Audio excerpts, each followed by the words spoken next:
كنتم خير أمة أخرجت للناس تأمرون بالمعروف وتنهون عن المنكر وتؤمنون بالله. وقال النبي صلى الله عليه وسلم: من رأى منكم منكرا فليغيره بيده، فإن لم يستطع فبلسانه، فإن لم يستطع فبقلبه، وذلك أضعف الإيمان. وقال الله تبارك وتعالى في شان حبيبه: إن الله وملائكته يصلون على النبي يا أيها الذين آمنوا صلوا عليه وسلموا تسليما. شكر درود إبراهيم. اللهم صل على محمد وعلى آل محمد كما صليت على إبراهيم وعلى آل إبراهيم إنك حميد مجيد. اللهم بارك على محمد وعلى آل محمد كما باركت على إبراهيم وعلى آل إبراهيم إنك حميد مجيد. بلغ العلا بكماله كشف الدجى بجماله حسنت جميع خصاله صلوا عليه وآله. لا إله لا إله إلا الله لا إله إلا الله لا إله لا إله إلا الله لا إله لا إله إلا الله لا إله لا إله إلا الله محمد رسول الله صلى الله عليه وسلم. আলহামদুলিল্লাহ সুম্মা আলহামদুলিল্লাহ। অসংখ্য অগণিত শুকরিয়া আদায় করছি সেই মহিয়ান গরিয়ান সর্বশক্তিমান আল্লাহ রাব্বুল ইজ্জত ওয়াল জালালের দরবারে, যিনি অত্যন্ত মহব্বত করে আর ভালোবেসে আমাদেরকে সুস্থ রেখে সাপ্তাহিক জুমার দিন জুমার নামাজ আদায়ের জন্য আল্লাহর ঘরে আসার বসার, কোরআন ও হাদিস থেকে দিনই কিছু কথা শোনার সুযোগ করে দিয়েছেন, তৌফিক দান করেছেন। এজন্য সেই মহান মালিকের শুকরিয়া আদায় করছি। মন প্রাণ উজাড় করে হৃদয়ের গভীর থেকে শুকরিয়া তার সমস্বরে করে নিচ্ছি আলহামদুলিল্লাহ। অসংখ্য অগণিত দরুদ ও সালাম, রহমত, শান্তি বর্ষিত হোক আমাদের প্রাণের চেয়েও প্রিয় নবীজি সাইয়্যিদুল মুরসালিন, ইমামুল মুরসালিন, খাতামুন নবিয়্যিন, শফিউল মুযনিবিন মুহাম্মদুর রাসূলুল্লাহ সাল্লাল্লাহু আলাইহি ওয়াসাল্লাম। মুহতারাম হাজিরিন, আজকে আপনাদের সম্মুখে যে আয়াতটি তিলাওয়াত করেছে খুব প্রসিদ্ধ একটি আয়াত। এই আয়াতটিকে সামনে নিয়ে সংক্ষিপ্ত কিছু কথা, কিন্তু খুবই গুরুত্বপূর্ণ কথা আপনাদের সামনে তুলে ধরব। আল্লাহ তাআলা আমাদেরকে শোনার, মানার, আমল করার তৌফিক দান করেন, সকলে বলে আমিন। এই আয়াতের মধ্যে আল্লাহ রাব্বুল আলামিন যে বিষয়টি তুলে ধরেছেন সেটি হচ্ছে আল আমরু বিল মারুফ ওয়ান নাহয়ু আনিল মুনকার। এই শব্দটা আপনারা জেহেনের মধ্যে মুখস্থ করে নেন। আল আমরু বিল মারুফ ওয়ান নাহয়ু আনিল মুনকার। বাংলাতে বলা হয় সৎ কাজের আদেশ, অসৎ কাজের নিষেধ। এটা মনে থাকবে তো? সৎ কাজ করলে কি করবেন? আদেশ, আর অসৎ কাজের নিষেধ। এটা মনে থাকবেন এতটুকু? এটা নিয়ে আজকে আমাদের আলোচনা। তাহলে আরবিতে বলা হয় আল আমরু বিল মারুফ, সৎ কাজের আদেশ। পৃথিবীতে যত ভালো কাজ আছে কোরআন সুন্নাহে আল্লাহ তাআলা যেটা করতে বলেছেন ওইটার জন্য মানুষকে আদেশ করা, এটাকে বলা হয় আরবিতে আল আমরু বিল মারুফ, সৎ কাজের আদেশ। দ্বিতীয় নাম্বার পয়েন্ট হলো ওয়ান্নাহিয়ু আনিল মুনকার, মানে অসৎ কাজ থেকে নিষেধ। আপনার সামনে একটা অন্যায় হচ্ছে, আপনার সামনে একটা অপরাধ হচ্ছে, তাহলে ওইটা থেকে নিষেধ করা, এটাকে বলা হয় ওয়ান্নাহিয়ু আনিল মুনকার। এই দুইটা পয়েন্ট আল্লাহ তাআলা কোরআনে অসংখ্য জায়গায় তুলে ধরেছেন। এই দুইটা পয়েন্ট নিয়ে সংক্ষিপ্ত কিছু কথা হবে। আল্লাহ তাআলা আমাদেরকে আমল করার তৌফিক দান করার, সকলে বলে আমিন। প্রথম বিষয় হলো আল আমরু বিল মারুফ ওয়ান নাহয়ু আনিল মুনকারের পরিচয়টা আমরা জানলাম, যে সৎ কাজের আদেশ, অসৎ কাজের নিষেধ। এটা মনে আছে তো আপনাদের? আচ্ছা, দুই নাম্বার পয়েন্ট হলো আল আমরু বিল মারুফ ওয়ান নাহয়ু আনিল মুনকার, এর হুকুম কি? আপনার সামনে একটা অন্যায় হচ্ছে, এটা দেখলে বাধা দিবেন কি দিবেন না?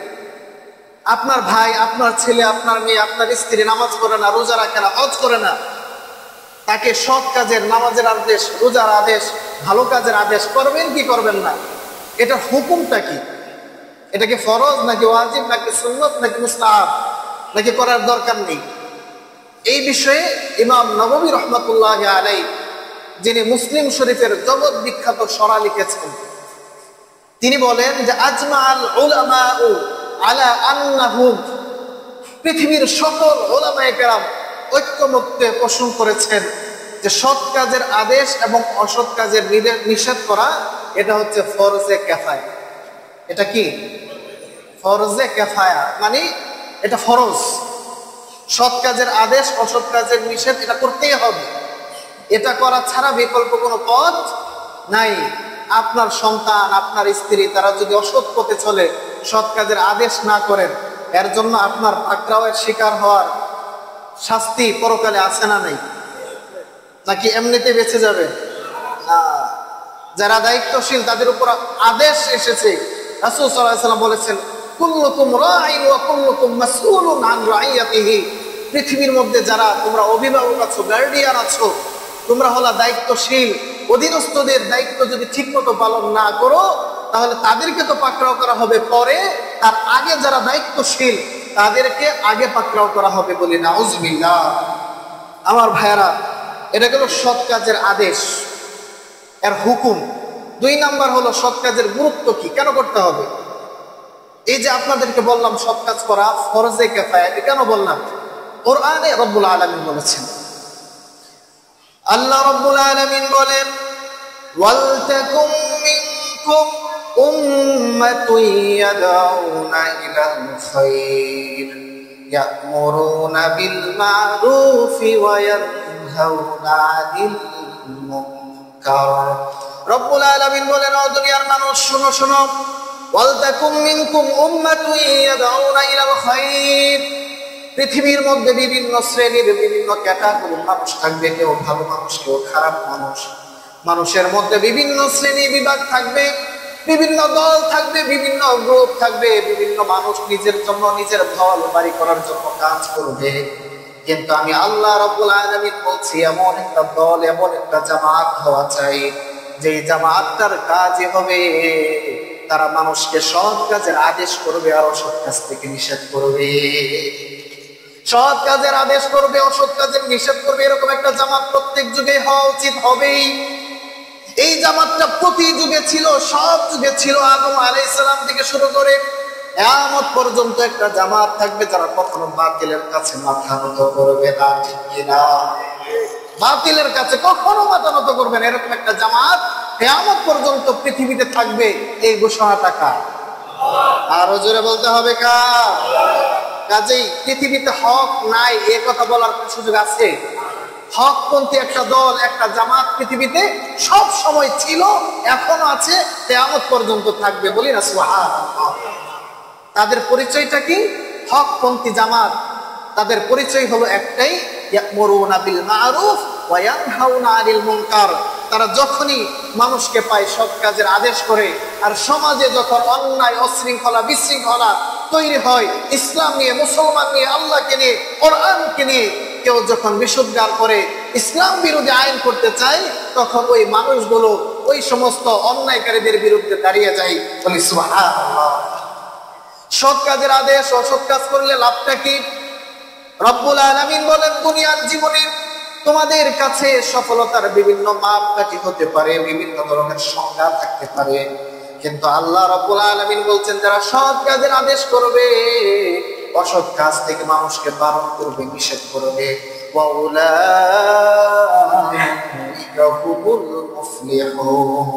রব্বুল আলামিন বলছেন আমার ওই বান্দাগুলোকে সফলতা দান করে দিব, ওই বান্দাগুলো সফল হয়ে যাবে। এজন্য সৎ কাজের আদেশ, অসৎ কাজ থেকে নিষেধ করার দরকার আছে না নেই? আরো জোরে বলতে হবে, আছে না নাই? আমার ভাইরা, করলে আরো উপকার আছে। কি উপকার? এক নাম্বার, আপনার গুনাহ মাফ হয়ে যাবে। বলি না সুবহানাল্লাহ।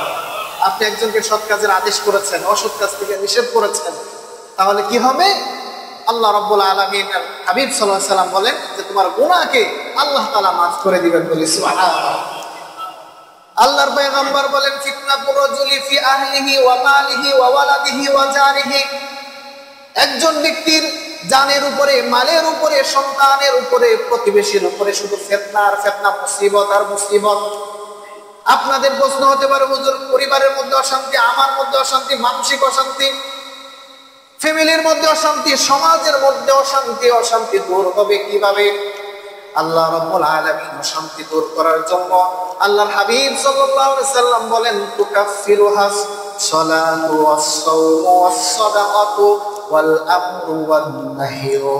সমাজের মধ্যে যে বিশৃঙ্খলা আছে, ফ্যামিলির মধ্যে যে বিশৃঙ্খলা আছে, প্রতিবেশীর মধ্যে যে বিশৃঙ্খলা আছে, এই বিশৃঙ্খলা দূর করার জন্য আল্লাহর হাবিব বলেন এক নাম্বার হচ্ছে তুকাফিরুহাস সালাত, নামাজ পড়তে হবে, সব পেরেশানি দূর। দুই নাম্বার হলো ওয়াজ যাকাত, যাকাত দিতে হবে, সব পেরেশানি দূর। তিন নাম্বার হলো ওয়াস সাদাকা, সাদকা করতে হবে, সব পেরেশানি দূর। চতুর্থ নাম্বার হলো যারা সৎ কাজের আদেশ করবে, অসৎ কাজের নিষেধ করবে, আল্লাহ তাআলা তাদের জীবনের সকল পেরেশানিকে দূর করে দিবে। এজন্য সৎ কাজের আদেশ, অসৎ কাজের নিষেধ করলে আমাদের গুনাহকে যিনি মাফ করে দিবেন তিনি কে? আরো আল্লাহর নাম জুড়ে বলতে হবে, তিনি কে? আমার ভাইরা, দুই নাম্বার, সৎ কাজের আদেশ, অসৎ কাজের নিষেধ করলে কি হবে? আল্লাহ তাআলার পক্ষ থেকে আপনার উপরে ডাইরেক্ট সাহায্য চলে আসবে। বলি সুবহানাল্লাহ। আল্লাহ তাআলা যদি কোনো ব্যক্তিকে সাহায্য করে, ওর কোনো ভয় আছে? জোরে বলেন না, ভয় আছে কি?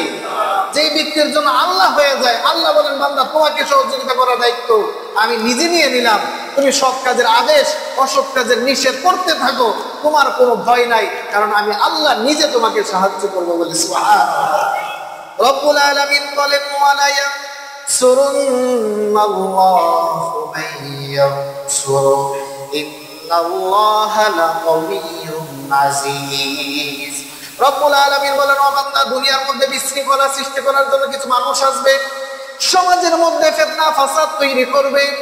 ওই ফিতনা ফাসাদ আর অশ্লীলতাকে যারা রুখে দাঁড়াবে, আমার দিনকে যারা সহযোগিতা করবে, ইসলামকে, কোরআনকে, হাদিসের পক্ষে যারা কথা বলবে, এই কথা বলতে গিয়ে যারা কোরআনকে রক্ষা করবে, হাদিসকে রক্ষা করবে, সমাজের মধ্যে ন্যায় প্রতিষ্ঠা করবে, ওয়ালা ইয়ানসুরুল্লাহ, আমি আল্লাহ রাব্বুল আলামিন নিজে তাদেরকে সহযোগিতা করব। আপনাদের মনে হইতে পারে আল্লাহ সহযোগিতা করবে পরে, আগে যে হুজুর বলছে ওরা সাইজ করে নেই, এই প্রশ্ন আপনাদের মনে আসতে পারে। আল্লাহ রাব্বুল আলামিন পরের অংশে বলছেন বান্দা শোনো, পৃথিবীর কোন মানুষকে ভয় পাওয়ার কোন কারণ নাই, ইন্নাল্লাহা লাকাওয়িয়্যুন আযীজ, কারণ সবচেয়ে বড় ক্ষমতাশীল, সবচেয়ে বড় পাওয়ারশীল, সবচেয়ে বড় রাজা যিনি তিনি কে? আরো জোরে বলতে হবে কে? আল্লাহ তাআলা এই আয়াতটা স্মরণ করায় দিচ্ছেন বান্দা, ইন্নাল্লাহা, নিশ্চয় আল্লাহ, লাকাওয়িয়্যুন, অবশ্যই শক্তিশালী। ওই শক্তিশালী আল্লাহ তাআলা যদি আমাকে সাহায্য করেন, হক কথা বলতে আমার কোনো ভয় আছে? আর জোরে বলেন না, আছে কি? আপনাদের কোনো ভয় আছে? না। আল্লাহর ভয় যার অন্তরে ঢুকে যাবে, পৃথিবীর সকল ভয় তার অন্তর থেকে দূর হয়ে যাবে। বলি সুবহানাল্লাহ। এজন্য আল্লাহ তাআলা ওয়াদা করছেন বান্দা তুমি যদি সৎ কাজের আদেশ, অসৎ কাজের নিষেধ করো, তাহলে আমি আল্লাহ তাআলা নিজে তোমাকে সাহায্য করব। বলি সুবহানাল্লাহ। আমার ভাইরা, তিন নাম্বার কারণ, এটা পেছনে আপনাদেরকে এক সময় বলেছিলাম, মনে থাকার কথা, আজকে খুতবাতে যে আয়াতটি পড়েছি সেটাই। পৃথিবীর মধ্যে আদম আলাইহিস সালাম থেকে শুরু করে নিয়ে অসংখ্য অগণিত নবী রাসূল প্রেরণ করেছেন, তাদের উম্মত প্রেরণ করেছেন। বলেন তো সকল উম্মতের মধ্যে আল্লাহ তাআলা উম্মতে মুহাম্মদীকে শ্রেষ্ঠ হিসাবে বানিয়েছেন কি বানান নাই? আরো জোরে বলেন। এটা জানেন তো আপনারা, নাকি কারো অজানা আছে? এটা আপনারা সকলেই জানেন, কিন্তু কারণটা কি? ওই কারণটা আল্লাহ তাআলা কোরআনে বলছেন, কুনতুম খায়রা উম্মাতিন উখরিজাত লিন-নাস তা'মুরুনা বিল মা'রুফি ওয়া তানহাউনা আনিল মুনকারি ওয়া তু'মিনুনা বিল্লাহ। রব্বুল আলামিন বলছেন, কুনতুম খায়রা উম্মাতিন, অবশ্যই অবশ্যই তোমরা সর্বশ্রেষ্ঠ উম্মত হবে, কিন্তু নিজে নিজেই অটোমেটিকলি সর্বশ্রেষ্ঠ উম্মত হবে না। সর্বশ্রেষ্ঠ উম্মত হওয়ার জন্য কারণ হলো কুনতুম খায়রা উম্মাতিন উখরিজাত লিন-নাস, মানুষের জন্য তোমাদেরকে তৈরি করা হয়েছে, সৃষ্টি করা হয়েছে। তা'মুরুনা বিল মা'রুফি ওয়া তানহাউনা আনিল মুনকার, সমাজের মধ্যে মানুষকে নামাজের কথা বলবে, রোজার কথা বলবে, যাকাতের কথা বলবে, হজের কথা বলবে, জিহাদের কথা বলবে, আর যখন অন্যায় অবিচার অশ্লীলতা দেখবে ওইটা থেকে মানুষকে বারণ করবে। এই জন্য আমি আল্লাহ তোমাদেরকে সৃষ্টি করেছি। এই কারণ যদি আমাদের মধ্যে পাওয়া যায়, দুইটা, সৎ কাজের আদেশ, অসৎ কাজের নিষেধ, তাহলে উম্মতে মুহাম্মদী হয়ে আমি শ্রেষ্ঠ উম্মত হতে পারবো। আর যদি উম্মতে মুহাম্মদী হয়েও এই দুইটা গুণ আমার মধ্যে না থাকে, তাহলে আমি নিজে শ্রেষ্ঠ উম্মত হতে পারবো না। এজন্য এই গুণটা অবশ্যই আমাদের অর্জন করতে হবে। পৃথিবীর মধ্যে যত উম্মত এসেছিল, সকল উম্মতের আফসোস ছিল যে শেষ নবীর উম্মত যদি আমরা হতে পারতাম তাহলে সর্বশ্রেষ্ঠ উম্মত হয়ে যেতাম। অনেক নবীরা পর্যন্ত আফসোস করেছে যে আল্লাহ, শেষ নবীর উম্মত যদি আমরা হতে পারতাম, মুহাম্মদ সাল্লাল্লাহু আলাইহি সাল্লামের উম্মত যদি হতে পারতাম, তাহলে পৃথিবীর সকল উম্মতের চেয়ে শ্রেষ্ঠ উম্মত আমি হয়ে যেতাম। বলে সুবহানাল্লাহ। জান্নাতের মধ্যে সকল উম্মতরা পৃথিবীর সূচনা লগ্ন থেকে নিয়ে শেষ পর্যন্ত এক কাতারে দাঁড়ানো, কেউ জান্নাতে প্রবেশ করতে পারবে না যতক্ষণ না এই নবীর উম্মত উম্মতে মুহাম্মদী জান্নাতে প্রবেশ করবে। বলি সুবহানাল্লাহ। এজন্য উম্মতে মুহাম্মদী হয়ে আমরা খুশি না বেজা? আর জোরে বলতে হবে, খুশি না বেজা? এই খুশিটা নিজের মধ্যে আনতে হলে সৎ কাজের আদেশ, অসৎ কাজের নিষেধ করতে হবে। রাজি আছেন তো ইনশাআল্লাহ? আমার ভাইরা, এটা হলো উপকারিতা। যদি না করে তাহলে অসুবিধাটা কি? বিভিন্ন যুগে আমরা দেখেছি যে সৎ কাজের আদেশ করার জন্য, অসৎ কাজের নিষেধ করার জন্য আল্লাহ তাআলা আদম আলাইহিস সালাম থেকে নিয়ে শুরু করে কিয়ামত পর্যন্ত একটা জামাত রাখবেন। আমার নবী পর্যন্ত এই দায়িত্বটা পালন করেছেন, বিশেষ করে নবীগণ। বলেন, বিশেষ করে দায়িত্ব কে পালন করেছেন? নবী এবং রাসূলগণ। রাসূল সাল্লাল্লাহু আলাইহি সাল্লামের ইন্তেকালের পরে কিয়ামত পর্যন্ত আর কোন নবী রাসূল আসবেন? আর জোরে বলেন, আসবেন কি? নবী রাসূলদের দরজা টোটালি বন্ধ, আর কেউ আসবে না। কিন্তু এই দায়িত্বটা এখন পড়েছে কাদের উপর? উলামায়ে কেরামের উপর। বলেন, কাদের উপর? ইন্নাল উলামা ওয়ারাসাতুল আম্বিয়া। আল্লাহর পয়গম্বর বলেন, পৃথিবীর মধ্যে আর কোন নবী আসবে না, আর কোন রাসূল আসবে না। আমি নবী মুহাম্মদ সাল্লাল্লাহু আলাইহি ওয়াসাল্লামের পরে এই সৎ কাজের আদেশ, অসৎ কাজের নিষেধ, এই দায়িত্বটা বিশেষ করে প্রতিনিধির দায়িত্ব যিনি পালন করবেন উলামায়ে কেরাম। উলামায়ে কেরাম লিড করবেন জনসাধারণকে নিয়ে সৎ কাজের আদেশ, অসৎ কাজের নিষেধ। নবীদের দরজা বন্ধ, এই উম্মতের উপরে আল্লাহ তাআলা এই দায়িত্বটা দিয়েছেন। বলি সুবহানাল্লাহ। নবীদের কাজ আল্লাহ তাআলা উম্মতের উপর দিয়েছেন। বলেন তো, নবীদের কাজ যদি বসের কাজ কোন কর্মচারী পেয়ে যায়, বসের কাজ কর্মচারী পাওয়ার পরে ওর সম্মান কমবে না বাড়বে? পারবে না। সে বসের সহযোগী হয়ে গেছে। কাজে নবীদের স্থলাভিষিক্ত এবার আল্লাহ তাআলা আমাদেরকে এই দায়িত্বটা দিয়েছেন। কাজে আমরা যদি সৎ কাজের আদেশ আর অসৎ কাজের নিষেধ করতে থাকি, তাহলে আল্লাহ তাআলা নবীদের সাথেই আমাদেরকে হাসর করবেন, কিয়ামত করবেন, আমাদেরকে জান্নাত দিয়ে দিবেন। বলি সুবহানাল্লাহ। আমার ভাইরা, যেটা বলতেছিলাম, উলামায়ে কেরামদেরকে আল্লাহ তাআলা এই দায়িত্বটা দিয়েছেন, এই উম্মতের সবাইকে এই দায়িত্ব দিয়েছেন যে সৎ কাজের আদেশ করবে, অসৎ কাজের নিষেধ করবে। এই সৎ কাজের আদেশ আর অসৎ কাজের নিষেধ করতে গিয়ে বিরোধী একটা পার্টি প্রত্যেক যুগে আছে না নাই? আরো জোরে বলতে হবে, আছে না নাই? মুসলমানের ভেতরে কোরআন হাদিসকে পছন্দ করে না, নামদারি মুসলমান আছে না নাই? আমার ভাইরা দেখবেন টুপি পরবে, দাড়ি পরবে, নামাজও পড়বে, কিন্তু তারপরে কোরআন হাদিসের কথা তার পছন্দ হয় না। এরকম লোক সমাজে আছে না নাই? আর আমাদের সমাজের কি কথা বলবো, রাসূল সাল্লাল্লাহু আলাইহি সাল্লামের যুগে রাসূলের দরসে বসেছে, শ্রবণ করেছে, নসিহত শুনেছে, তারপরে মুনাফিক রাসূলের মজলিসের মধ্যে ছিল কি ছিল না? আব্দুল্লাহ ইবনে উবাই ইবনে সালুল সবচেয়ে বড় মুনাফিক। রাসূলের এমন কোন নসিহত নাই সে শুনে নাই। সব নসিহত শোনার পরেও রাসূলের সাথে যুদ্ধে বেরিয়েছে। মাঝপথে যাওয়ার পরে 70 জন লোক নিয়ে সে চলে আসছে যে মুহাম্মদ সাল্লাল্লাহু আলাইহি সাল্লাম নিজে যাক, নিজে গিয়ে মরক, আমি আমার লোকজন নিয়ে সেফ জোনে চলে আসি, আমার জিহাদ করার কোনো দরকার নাই বলে নাউজুবিল্লাহ। এরা মুসলমানই ছিল, নামদারি মুসলমান ছিল।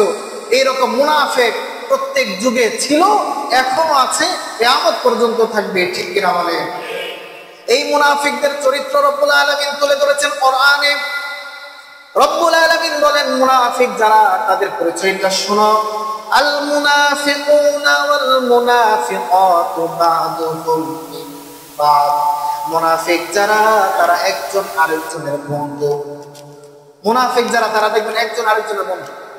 মুমিনদের সাথে ওদের কোনো সম্পর্ক নাই, কিন্তু যারা মুনাফিক ওদের পরস্পরের মধ্যে বন্ধুত্ব আছে না নাই? একসাথে সমস্যারে একত্রিত হয়ে ইসলাম বিরোধী কর্মকাণ্ড করে। মুনাফিকরা একজন আরেকজনের বন্ধু। তাদের স্বভাবটা কি? রব্বুল আলামিন বলছেন ইয়া'মুরুনা বিল মুনকারি ওয়া ইয়ানহাউনা আনিল মা'রুফ।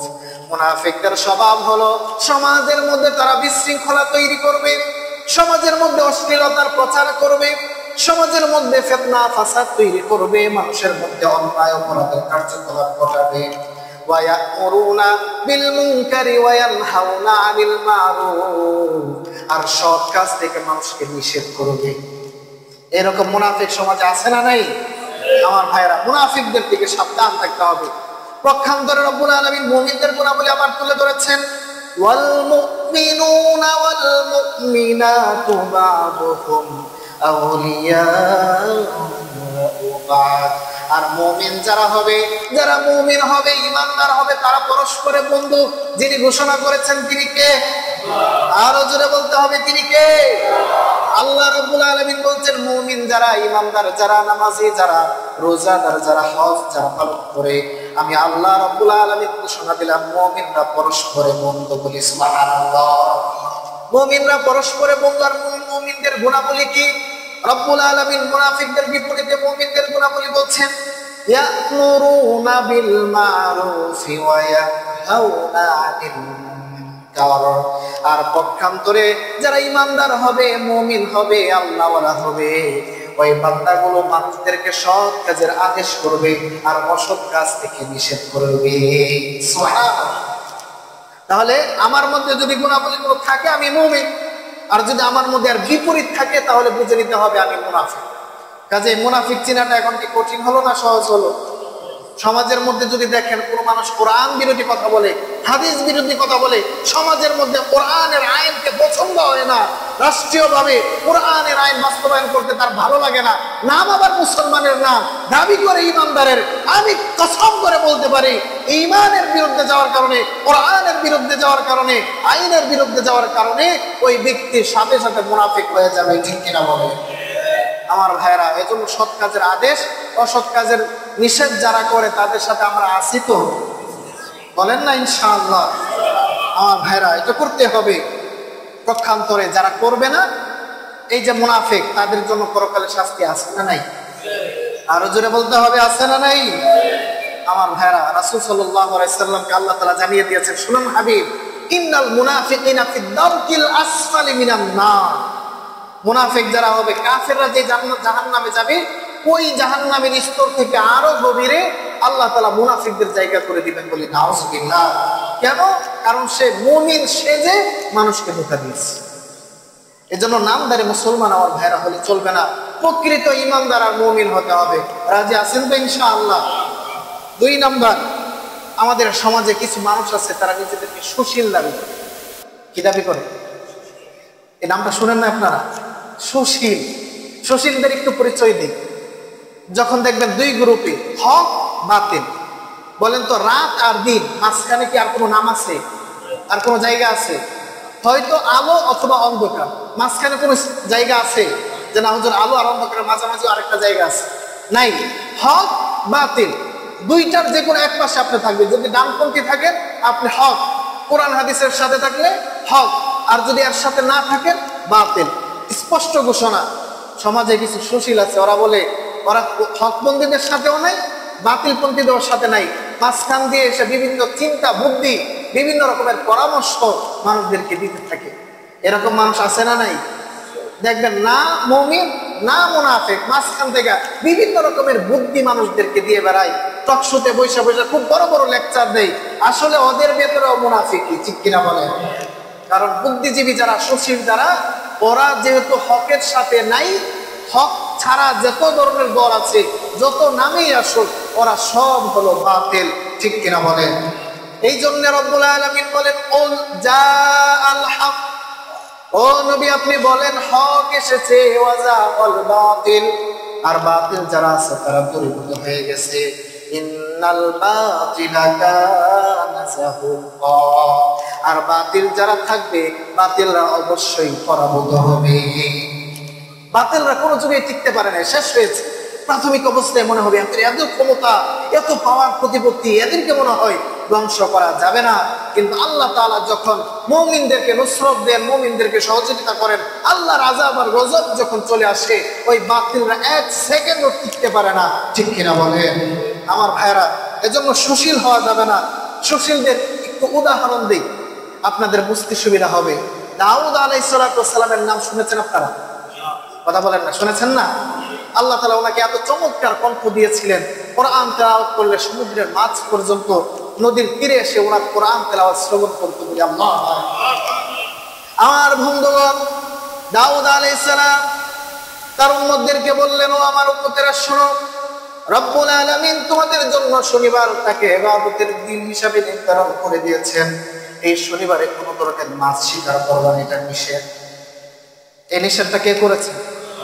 আল্লাহ তাআলা নিষেধ করেছেন যে শোনো, শনিবার তোমাদের ইবাদতের দিন, এই দিন তোমাদের সামনে যতই মাছ আসুক, নদীর পাড়ে যতই মাছ চলে আসুক, এই মাছ কখনো তোমরা ধরবা না, এটা আল্লাহ তাআলা নিষেধ করেছেন। ধরলে কি হবে? তোমাদের উপর আল্লাহ তাআলার পক্ষ থেকে আযাব আসবে। নাউজুবিল্লাহ বলবেন না?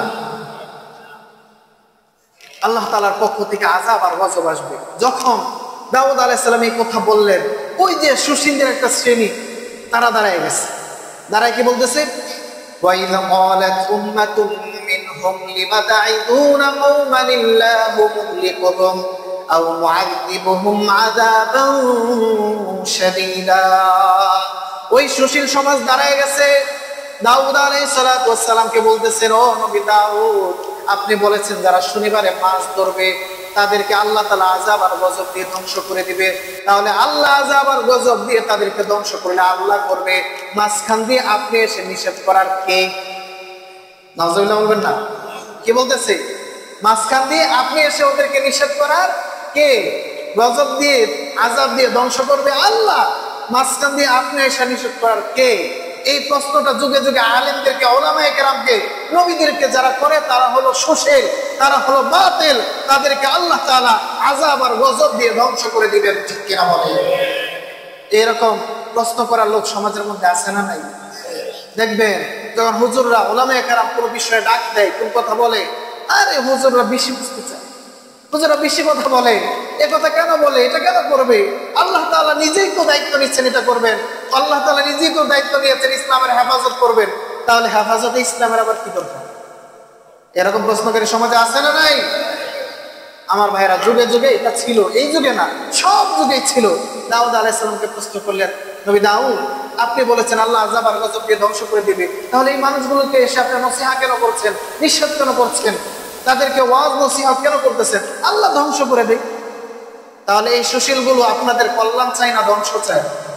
আরো জোরে বলতে হবে, কি চাই? ধ্বংস চাই। এবার দেখেন, তারা কিন্তু ডাইরেক্টলি ওই মাছ ধরতে যায় নাই, কিন্তু যারা ধরতে গিয়েছে তাদের পক্ষে সাফাই গিয়েছে। এই সাফাই গাওয়াকারী লোক সমাজে আছে না নাই? বিভিন্ন ধরনের ইসলাম বিরোধী আইন যখন দেশে বাস্তবায়ন হয়, তখন দেখবেন একটা শ্রেণী দাঁড়ায় যায়, না যারা জিনা করে ওদেরও তো অধিকার দরকার আছে, ওরা তো মানুষ, যারা পতিতালয়ে থাকে ওরাও তো মানুষ, ওদেরকে শ্রমিকের অধিকার আর আইন এই বাস্তবায়ন করে দিলে সমস্যাটা কি? হুজুররা এত লাফালাফি কেন করতেছে? ওদেরকে যদি সরকারি ভাবে শ্রমিক ঘোষণা দিয়ে দেয়, হুজুরদের অসুবিধাটা কি? এরকম প্রশ্নকারী সুশীল সমাজের মধ্যে আছে না নাই? আমার ভাইয়েরা, এরপরে কি হয়েছে দাউদ আলাইহিস সালামের ওই সুশীলদের? একটু শুনে। ফালাম্মা নাসু মা যুকিরু বিহি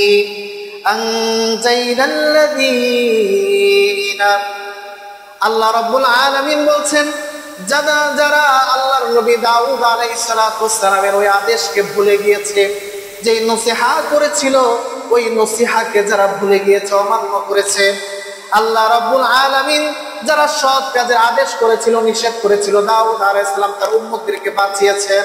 আর ওই সুশীল সহ যারা শনিবারের দিন মাছ শিকার করেছে, রব্বুল আলামিন সবগুলো মানুষদেরকে বানর বানিয়ে দিছে। আরো জোরে বলেন না নাউজুবিল্লাহ। কেন? তারা নবীদের সাথে, ঈমানদারদের সাথে থাকে নাই। বানর যারা হয়েছে, যারা শনিবারে মাছ শিকার করেছে, তাদের পক্ষে সাফাই গিয়েছে। ওই সাফাই গাওয়ার কারণে আল্লাহ তাআলা তাদের অবস্থাও ওই মাছ শিকারকারীদের, অবাধ্যদের মতো তাদেরকে করে দিয়েছেন। বলে নাউজুবিল্লাহ। এজন্য আমার ভাইরা, সুশীল সাজার কোনো সুযোগ নাই। হয়তো আলেম ওলামাদের সাথে, কোরআন সুন্নাহের সাথে থাকবেন, না হলে বাতিল বলে গণ্য হবেন। ঠিক কিনা বলেন? এজন্য কোরআন সুন্নাহের সাথে আপনারা আজীবন থাকবেন তো ইনশাআল্লাহ? কোনো ভয় আপনাদের ভেতরে আছে কি? কোনো কিছুর ভয় ভেতরে রাখা যাবে না, সুশীল সাজা যাবে না। আপনাদেরকে গত জুমায় যে আলোচনা করেছিলাম, প্রায় অনেক লম্বা আলোচনা, এই লম্বা আলোচনায় যে আইনগুলো তুলে ধরেছিলাম, এই সবগুলো যারা করেছে এর মধ্যে বেশিরভাগই মুসলমান। নারী কমিশনের ভেতরে যাদের নাম ছিল ওরা কি মুসলমানও আছে, কিন্তু মুসলমানের সন্তান হয়েও সুশীল সেজে মুসলমানদের ভিতরে ইসলাম বিরোধী প্রায় 12 থেকে 20টা কোরআন বিরোধী আইন ঢুকিয়ে দিতে চাচ্ছে। বলি নাউজুবিল্লাহ। তার মানে এরা কি আর মুমিন মুসলমান আছে? কি হয়ে গেছে? আরো জোরে বলেন। একবার বলতে পারছে, সবাই বলেন কি? যারা সুশীল সাজবে, কোরআন বিরোধী আইন করতে যাবে, হাদিস বিরোধী আইন করতে যাবে, সমাজে ফিতনা ফাসাদ তৈরি করতে যাবে, মুসলমান মেয়েদের, নারীদের অধিকার রক্ষার নামে তাদেরকে সমাজের জিনাকারী পতিতালয়ে নিয়ে যাওয়ার পাইকারা করবে, তারা কোনোদিন মুসলমান নারী থাকতে পারে না। সরাসরি তারা মুনাফিক হয়ে গেছে।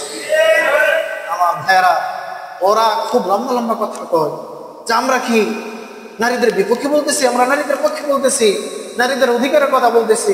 হুজুররা বলে এগুলো কোরআন বিরোধী। আমরা নারীদের অধিকার রক্ষার নামে যা মনে চাই করব, এগুলো কোরআন বিরোধী হলেও হবে। নাউজুবিল্লাহ বলবেন না? এটা হচ্ছে উপরে স্লোগান। এই বিষয়টা আপনার মনে রাখবেন। উপরে যদি লেবেল লাগিয়ে দেওয়া হয়, ভেতরে হচ্ছে এক বোতল প্রস্রাব, উপরে যদি লেবেল লাগিয়ে দেওয়া হয় হালাল, বলেন তো প্রস্রাব হালাল হয়ে যাবে? এই বিষয়টা ক্লিয়ার তো আপনাদের কাছে? কাজে তলে তলে নারীর অধিকার রক্ষার নামে ইসলাম বিরোধী যতই কাজ করুক, উপরে যদিও বলে নারীদের অধিকার রক্ষা, আসলে এটা অধিকার রক্ষা হচ্ছে না, বরং তারা এই অধিকার রক্ষার লেভেল লাগিয়ে তলে তলে মুসলমান মেয়েদেরকে, নারীদেরকে, তাদেরকে জেনাকারী আর পতিতালয়ের অসভ্য নারীতে পরিণত করতে চায়। ঠিক কিনা বলে? আমার ভাইরা, সেদিকে যাচ্ছি না। এই সুশীলরা যুগে যুগে সকল নবী রাসূলদেরকেই এরকম প্রতিহত করেছে।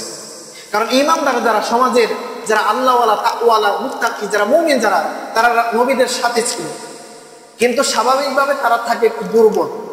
ঠিক কিনা বলে? আর সমাজপতি যারা হয়, জমিদার যারা হয়, যারা একটু ধনী হয়, তারা দেখবেন ওই নবীদের সাথে না, তারা থাকে ওই বড় বড় কাফেরদের সাথে, নমরুদের সাথে, হামানের সাথে, কারুনের সাথে। ঠিক কিনা বলে? আমার ভাইরা, নূহ আলাইহিস সালাতু ওয়াস সালাম যখন এইভাবে কালিমার দাওয়াত দিতেছিলেন, ওই সুশীল সমাজ দাঁড়ায় গেছে। তারা কি বলতেছে? ক্বালাল মালাউ মিন কওমিহি ইন্না লানারাকা ফী যালালিন মুবিন। ও নূহ, তুমি এসে আমাদেরকে যে কালিমার দাওয়াত দিচ্ছ, এক আল্লাহর দাওয়াত দিচ্ছ, শোনো, আমরা বুদ্ধিমান, আমরা হলাম বুদ্ধিজীবী, আমরা মনে করি তুমি গোমরাহ। নাউজুবিল্লাহ বলবেন না? সুশীলরা কি বলতেছে নূহ আলাইহিস সালামকে? ইন্না লানারাকা ফী যালালিন মুবিন। আরে আমরা তো মনে করি আমরা বুদ্ধিজীবী, সমাজের মধ্যে সবচেয়ে বেশি বুদ্ধি আমাদের কাছে, আমরা মনে করি তুমি গোমরাহ। বলি নাউজুবিল্লাহ। সেম কথা হুদ আলাইহিস সালাতু ওয়াস সালাম যখন সম্প্রদায়ের কাছে দাওয়াত নিয়ে গেলেন, ওই সম্প্রদায়ের মানুষ সেম কথাই বলেন। দেখেন, সুশীলদের দুদিকে ভাষা একই। ওরা বলতেছে ইন্না লানারাকা ফী সাফাহা। ও হুদ, আমরা তো দেখছি আপনি নির্বোধ। নাউজুবিল্লাহ বলবেন না? আমরা কি মনে করি আপনি নির্বোধ, আপনার কোনো বুদ্ধি শুদ্ধি না, আমাদের সবচেয়ে বড় বুদ্ধি, আমরা হলাম বুদ্ধিজীবী। ইন্না লানারাকা ফি দালালিম মুবিন, আমরা মনে করি আপনিও গোমরাহ বলি, নাউজুবিল্লাহ। যুগে যুগে নবীদেরকে, রাসূলদেরকে এই সুশীলরা তারা ঈমান তো আনেই নাই, বাতিলদের সাথে থেকে থেকে ইসলামের লেভেল লাগায়া মুসলমানদেরকে, নবীদেরকে, রাসূলদেরকে, আলেম ওলামাদেরকে তারা প্রতিহত করার চেষ্টা করেছে। আল্লাহ তাআলা আলেম ওলামাদেরকে কখনো এরকম পরাজয় করবে না। যুগে যুগে আলেম ওলামাদেরকে যিনি বিজয়ী করেছেন তিনি কে? আরো জোরে বলতে হবে, তিনি কে? নূহ আলাইহিস সালামের নাম এখন পর্যন্ত পৃথিবীতে আছে না নাই? হুদ আলাইহিস সালামের নাম পৃথিবীতে আছে না নাই? মুসা আলাইহিস সালামের নাম আছে না নাই? সকল নবীদের নাম আছে, রাসূলদের নাম আছে। সুশীলদের অস্তিত্ব আল্লাহর জমিনে আর টিকে থাকে নাই, ঠিক কিনা বলে? এজন্য বর্তমানেও যারা লাফালাফি করতেছে, আমাদের বিশ্বাস তারাও বেশি দিন টিকবে না, ঠিক কিনা বলে? আমার ভাইয়েরা, যুগে যুগে এই সুশীল ছিল, ওদের সাথে আমাদের কোনো সম্পর্ক নাই। যতই নেক্সটে এসে নারী অধিকারের নামে, পুরুষ অধিকারের নামে, সমাজের উন্নয়নের নামে কোরআন বিরোধী আইন যেখানেই হবে সেখানেই প্রতিহত করতে হবে, ঠিক কিনা বলেন? আমার ভাইয়েরা, এর পরের পার্টে যে কথাটা আপনাদেরকে বলবো, এই যে সৎ কাজের আদেশ, অসৎ কাজের নিষেধ, আল আমরু বিল মারুফ ওয়ান নাহয়ু আনিল মুনকার, এই দায়িত্বটা শুধু আলেম ওলামাদের না, এই দায়িত্ব সকলে। এই দায়িত্ব কাদের? সবাই বলেন, এই দায়িত্ব কাদের? সকলে। কারণ এই দায়িত্ব যদি শুধু আলেম ওলামাদের থাকতো তাহলে আলেম ওলামাদেরকে শ্রেষ্ঠ উম্মত আল্লাহ তাআলা ঘোষণা করতেন। কিন্তু আল্লাহ তাআলা এই যে আয়াত, খুতবাতে যে আয়াত করেছি, আল্লাহ তাআলা আলেম ওলামাদেরকে আলাদা করেছেন নাকি আপনারাও আছেন সাথে? আপনারাও আছেন সাথে। এজন্য এই উম্মতের মধ্যে সবাই অন্তর্ভুক্ত। যারাই সৎ কাজের আদেশ করবে, অসৎ কাজের নিষেধ করবে, তারাই এই দায়িত্ব পেয়ে যাবে, তারাই উম্মতের সর্বশ্রেষ্ঠ উম্মত হিসেবে পরিগণিত হবে বলে সুবহানাল্লাহ। আল্লাহর পয়গম্বর বলেন, মান রাআ মিনকুম মুনকারান ফালইয়ুগাইয়িরহু বিয়াদিহি ফাইন লাম ইস্তাতি' ফাবিলিসানিহি ফাইন লাম ইস্তাতি' ফাবিকলবিহি ওয়া যালিকা আযআফুল ঈমান। আল্লাহর পয়গম্বর বলেন, ও আমার উম্মতেরা শোনো, মান রাআ মিনকুম, তোমাদের মধ্যে কেউ যদি দেখে কোরআন বিরোধী আইন হচ্ছে, হাদিস বিরোধী আইন হচ্ছে, সমাজের মধ্যে অশ্লীলতা ছড়ানোর জন্য চেষ্টা হচ্ছে, সমাজ থেকে কোরআন সুন্নাহকে উঠিয়ে দেওয়ার চেষ্টা করছে, তাহলে তোমাদের কাজ হলো, তোমরা যখন এরকম দেখবা, ফালইয়ুগাইয়িরহু বিয়াদিহি, তোমাদের যদি সামর্থ্য থাকে, ক্ষমতা থাকে, তাহলে হাত দিয়ে প্রতিহত করে ওই বাতিলের আস্তানাকে ঘুরিয়ে দিতে হবে, ঠিক কিনা বলে? এক নম্বর কাজ, যদি ক্ষমতা আর শক্তি থাকে, ধরেন আপনাদের এই ছায়াবৃত অঞ্চল মাশাআল্লাহ খুব চমৎকার একটা জায়গা, এই জায়গায় কোনো মাজার আছে? কথা বলেন, আছে কি? বেদাতীদের, বন্ধদের কোনো কারখানা আছে? এরকম ভাবে পায়ের মধ্যে সিজদা করতে হয় এরকম পীর মুরিদি আছে? বলি আলহামদুলিল্লাহ, আল্লাহ আপনাদেরকে হেফাজত করেছে। আরো জোরে বলেন আলহামদুলিল্লাহ। আমার ভাইরা, এখন যদি এরকম মাজার, ধরা হঠাৎ করে একজন বললো, আমার বাপ মারা গেছে, উনি বড় সুফি ছিল, এবার বাপের মাজার বানাইতে চায়, বাপের মাজারকে কবর করে লাল নীল বাতি জ্বালায়া একদম আলিশান অবস্থায় বিদআতের প্রচার প্রসার করতে চায়, আপনাদের কাছে আমার দাবি, বলেন তো, যদি আমাদের ক্ষমতার সামর্থ্য থাকে, ওই মাজার আমাদের ছায়াবৃত্তে হতে আমরা কখনো দেব কি? আরো জোরে বলেন, দেবেন আপনারা? না। তারপরে বিভিন্ন অশ্লীল মেয়েদের, নারীদেরকে এনে যদি কনসার্টের নামে অশ্লীলতা, বেহায়াপনা তৈরি করা হয়, যদি আমাদের সামর্থ্য থাকে, বলেন তো আমরা এটা বাস্তবায়ন করতে দেব? কখনোই দেব না। রাসূল বলেন, অন্যায় প্রতিরোধ করতে তোমাদের হাতের ক্ষমতা যদি থাকে, সবাই যদি ঐক্যবদ্ধ থাকো, তাহলে ডাইরেক্টলি বাতিলের আর কারখানাকে, আস্তানাকে তোমরা গড়িয়ে দাও, ঠিক কিনা বলেন? আমার ভাইরা, যদি দেখা যায় যে না, ওই সমাজে আমি মাত্র একজন, আর কেউ নেই আমার সাথে, সমাজের সব মানুষ ওই দিকে, আমার সাথে অল্প সংখ্যক মানুষ, তাহলে আমি কি করবো? যদি ভাঙতে যাই, আমার তো শেষ করে দিবে। তাহলে 2 নম্বর অপশন রাসূল রেখেছেন, তাহলে কি করতে হবে? ফাইন লাম ইস্তাতি' ফাবিলিসানিহি। 2 নম্বর, আমি ডাইরেক্ট গিয়ে ওই মাজারকে ভাঙতে পারি না, ডাইরেক্ট গিয়ে ওই পীরের কারখানাকে ভাঙতে পারি না, ডাইরেক্ট গিয়ে বেদাতের কারখানাকে ভাঙতে পারি না, তাহলে কি করতে হবে? জবানের মাধ্যমে, বক্তৃতার মাধ্যমে মানুষকে এই বেদাত থেকে সতর্ক করতে হবে, ঠিক কিনা বলেন? এটাও যদি না থাকে, সমাজের মধ্যে রাষ্ট্রপ্রধান, প্রধানমন্ত্রী, বড় বড় নেতা যারা আছে, সবাই হচ্ছে ওই দলের, মুখ দিয়ে বললে শেষ, হক কথা জুমার মিম্বর থেকে বলা যাবে না, বললেই হুজুর শেষ, পরের দিন হুজুর আর খোঁজ নেই। ঠিক কিনা বলেন? এরকম যুগ আমাদের সমাজে ছিল কি ছিল না? কত ইমাম সাহেব নিখোঁজ হয়েছে, খতিব সাহেব নিখোঁজ হয়েছে, অস্তিত্ব নাই, ঠিকানাও আমাদের কাছে নাই। এখনো নিখোঁজ অসংখ্য ওলামায়ে কেরাম আছে। গতকালকের নিউজ, স্বাধীন দেশে আপনারা বাস করেন, হবিগঞ্জে ইমাম সাহেব 9 বছর এক মসজিদের ইমাম খতিব, কোনোদিন বাতিলের সাথে আপোষ করে নাই, হক কথা বলে গিয়েছেন। গতকাল থেকে ফেসবুকে স্ট্যাটাস দিয়েছিলেন যে আমি আমার নিজেকে নিয়ে আশঙ্কিত, মনে হয় আমার কিছু একটা হয়ে যাবে। পরের দিন গতকালকেই এই দুপুরের দিকে ওই ইমাম সাহেব খতিব সাহেব নিখোঁজ, এখনো ওনার কোনো খোঁজ পাওয়া যায়। নাউজুবিল্লাহ বলবেন না? এই যে অবস্থা, এই জন্য কি হক কথা বলা ছেড়ে দিতে হবে? বাতিল সবসময় যুগে যুগে পেছনে থাকেই, কিন্তু আমার আপনাদের কাছে দাবি থাকবে, ওলামায়ে কেরামদের সাথে আপনাদেরও থাকতে হবে। যদি মনে করেন হুজুর হক কথা বলেছে, এবার হুজুর যাক, যা হবার হয়ে যাক, আমি তো সেফ জোনে আছি, আমার তো কোনো মুসিবত নাই, বিপদ নাই। আপনি কি বেঁচে গেলেন না আপনি শেষ হয়ে গেলেন? আপনার জন্য পাকড়াও আছে না নাই? আলেম ওলামাদের সাথে থেকে কোরআন সুন্নাহর হক কথা যারা বলে তাদের সাথে আজীবন আমরা থাকবো। আপনারা থাকবেন তো ইনশাআল্লাহ? আরো জোরে বলেন ইনশাআল্লাহ। আমার ভাইরা, একটা সময় এই যুগটা ছিল, এখন শেষ, এরপরও কিছু আছে। আমি যখন প্রথম আসি আরো 2 বছর আগে, আমাদের এক ইমাম সাহেব বলতেছিল যে হুজুর খুব সাবধান। বললাম কি ভাই?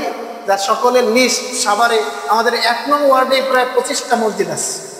বলেন না আলহামদুলিল্লাহ? সমাজে মসজিদ বেশি হওয়া, মাদ্রাসা বেশি হওয়া, আলেম ওলামাদের অবস্থান বেশি হওয়া ওই সমাজের জন্য, ওই মহল্লার জন্য নিরাপদ। আর যদি কোনো সমাজে মসজিদ কম থাকে, আলেম ওলামা কম থাকে, হক কথা বলার মতো মানুষ কম থাকে, ওই সমাজটাকে ওই সুশীলরা এসে, বাতিলরা এসে, বেদাতিরা এসে দখল করে নেবে। ঠিক কিনা বলে? আমার ভাইয়েরা, এই অবস্থা আগে ছিল, এখন মোটামুটি কিছুটা কমছে। আমার ব্যক্তিগত কথা হলো, আমি সবসময় যেহেতু কোরআন হাদিস আল্লাহ তাআলা পড়িয়েছেন, আমার জীবনে 4 হওয়ার কোনো রেকর্ড নাই, 1 2 আলহামদুলিল্লাহ। লেখাপড়া যতটুকু করেছি ভালোভাবেই করেছি। আপনার বাইতুল সালাম মিরপুর ভারতে লেখাপড়া করেছি প্রায় 7 বছর, হবিগঞ্জে লেখাপড়া করেছি। খোঁজ নিয়ে জানবেন যে হুজুর এরকম না যে নামের শুরুতে শুধু হাফেজ মুফতি মাওলানা লাগাই দিছে আর আইসা মুখ দিয়ে যা মনে চাই তাই বলতেছে, এইরকম হুজুর আমি নাও তো। যেটা বলবো কোরআন হাদিসে যেটা আছে সেটাই বলবো, হক কথাই বলবো। হক কথা বলতে গিয়ে নবী রাসূলরা যেরকম অপমান সহ্য করেছেন, অপমান সহ্য আমরা করতে রাজি। হক কথা বলতে গিয়ে নিজের জান যদি চলে যায় তারপরেও জান দিতে রাজি আছি। ঠিক কিনা বলে? আমার ভাইরা, আপনারা সাথে আছেন তো ইনশাআল্লাহ? আপনারা সাথে থাকতে হবে। যদি আমরা ঐক্যবদ্ধ থাকি তাহলে কোনো বাতিল আমাদেরকে ধ্বংস করতে পারবে না। ঠিক কিনা বলেন? আমার ভাইরা, যেটা বলছিলাম, এই দায়িত্ব সকলের। রাসূল সাল্লাল্লাহু আলাইহি ওয়াসাল্লাম বলেন, যদি তোমার সামর্থ্য থাকে হাত দিয়ে প্রতিহত করো। 2 নম্বর, যদি হাত দিয়ে প্রতিহত করতে না পারো, জবান দিয়ে বক্তৃতার মাধ্যমে প্রতিহত করো। এটাও যদি সামর্থ্য না থাকে, অন্তর দিয়ে ওই সুশীলদেরকে, ওই বাতিলদেরকে, ওই ইসলাম বিরোধীদেরকে তোমাদের অপছন্দ করতে হবে। ঠিক কিনা বলেন? যারা কোরআন বিরোধী কাজ করে তাদেরকে কি আপনারা পছন্দ করবেন? না, সর্বনিম্ন। রাসূল বলেন ওয়াযালিকা আযআফুল ঈমান, ঈমানের সর্বশেষ স্তর। দুর্বল ইমানদার যারা, তাদের কাজ হলো তারা অপছন্দ করবে অন্তর দিয়ে। এরপরের স্টেপে যারা যারা জবান দিয়ে প্রতিহত করবে তারা একটু পাওয়ারফুল, আর যারা হাত দিয়ে প্রতিহত করবে তারা আরো বেশি পাওয়ারফুল। ঠিক কিনা বলেন? আমার ভাইরা, এই দায়িত্ব আল্লাহ তাআলা আমাদেরকে দিয়েছেন। যদি এই দায়িত্বটা পালন না করি তাহলে কি হবে? 3টা বিষয়, আর বেশি কথা বাড়াবো না, শেষ। 3টা বিষয় আমাদের উপর চলে আসবে যদি সৎ কাজের আদেশ আর অসৎ কাজের নিষেধ আমরা না করি। তাহলে কি হবে? 1 নম্বর, আল্লাহ তাআলার আযাব আর গজব ওই সমাজের মধ্যে, ওই দেশের মধ্যে নাযিল হবে, বলে নাউযুবিল্লাহ। 2 নম্বর হচ্ছে, আমরা আল্লাহ তাআলার কাছে কেঁদে কেঁদে চোখের পানি ছেড়ে অনেক দোয়া করব, কিন্তু সৎ কাজের আদেশ আর অসৎ কাজের নিষেধ যদি আমাদের মধ্যে না থাকে তাহলে আল্লাহ তাআলা আমাদের কোনো দোয়াকেই কবুল করবেন না। নাউযুবিল্লাহ বলবেন না? 3য় নম্বর হচ্ছে লানত, আল্লাহ তাআলার লানত, রাসূলের লানত, যে সমাজের মধ্যে মানুষ সৎ কাজের আদেশ অসৎ কাজ থেকে নিষেধ করবে না তাদের উপর ডাইরেক্টলি আল্লাহ তাআলার লানত, বলে নাউযুবিল্লাহ। আমার ভাইরা, এই জন্য সৎ কাজের আদেশ অসৎ কাজের নিষেধ এই দায়িত্ব আপনারা পালন করবেন তো ইনশাআল্লাহ? আলেম ওলামাদের সাথে থাকবেন তো ইনশাআল্লাহ? সমাজের মধ্যে কোরআন বিরোধী, হাদিস বিরোধী, ইসলাম বিরোধী কোন আইন যখনই বাস্তবায়ন করতে যাবে এর বিপক্ষে ওলামায়ে কেরাম যদি ডাক দেয় এর সাথে থাকবেন তো ইনশাআল্লাহ? এই দায়িত্ব আল্লাহ তাআলা আমাদেরকে দিয়েছেন, আপনাদের থাকতে হবে, সজাগ থাকতে হবে। আমরা যদি সজাগ থাকি, আমাদের সোনার বাংলাদেশে ইসলাম বিরোধী কোনো আইন অতীতেও বাস্তবায়ন হতে পারে নাই, আগামীতেও বাস্তবায়ন করতে দেব না বলে ইনশাআল্লাহ। আমার ভাইয়েরা, সর্বশেষ আপনাদের কাছে একটি চিঠি এসেছে, সেটি আপনাদেরকে আমি পড়ে শোনাই। সেটি হচ্ছে, গত জুমায় আপনাদের কাছে আমি আলোচনা করেছিলাম, খুব বিস্তারিত আলোচনা, প্রায় 10টা পয়েন্ট নিয়ে আলোচনা করেছিলাম। আগের সরকার যারা ছিল ওরা ইসলাম বিরোধী কোনো আইন করলে একটা একটা করে করছে, আমরা সেটার বিরোধিতা করলে বন্ধ করেছে অথবা জোর জবরদস্তি করে ওইটাকে তারা অব্যাহত রেখেছিল। কিন্তু এই সরকার আসার পরে, অভ্যুত্থানের পরে ওলামায়ে কেরামের রক্ত ঝরেছে, আলেম ওলামাদের রক্ত ঝরেছে, ছাত্র জনতার রক্ত ঝরেছে।